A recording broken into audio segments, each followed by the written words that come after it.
Celebrity Chef Mark The Kalick. one, the only, Chef Mark. Our buddy, Chef Mark Kalick. We have celebrity chef Mark Kalick. Hi everyone, Chef Mark with Appliance Factory and Mattress Kingdom. I'm back with Dial the Chef. Thanks for sending in those questions to dialchefmark@gmail.com. Keep them coming. I get all kinds of great questions. And today, where should I put things in my refrigerator to make my food last as long as possible? And particularly with French door refrigerators, it's interesting because the place that the manufacturer wants you to put the milk is right here in the door, right? And in the Samsung, for example, we have metal cooling.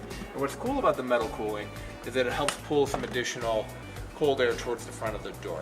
Studies have shown that the refrigerator, putting your milk in the door, reduces its shelf life because every time you open the door, it's swinging out into ambient temperature. A lot of manufacturers have thought of that by adding an additional door that allows you to keep all of the cool air. You can see here, there's a little additional door here. Cool air in the refrigerator when you're opening it.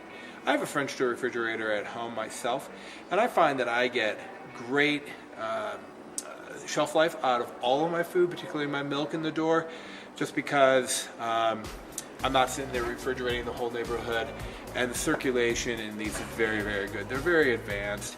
Modern refrigerators, they put a lot of thought into food preservation. So let's go check out some other refrigerators because I want to talk about how we keep our vegetables. These drawers that most manufacturers include, particularly in French doors, they're designed to hold vegetables. Oftentimes the temperature is a little bit warmer and they're humidity adjusted. It's not that they have individual zones, it's that when they're engineering the refrigeration, they do a really, really good job of separating zones for coolness. So again, in the door where you're going to store larger things like milk, you have oftentimes additional ventilation coming in. I can feel a hole up here that's going to draw extra cool air into this area here.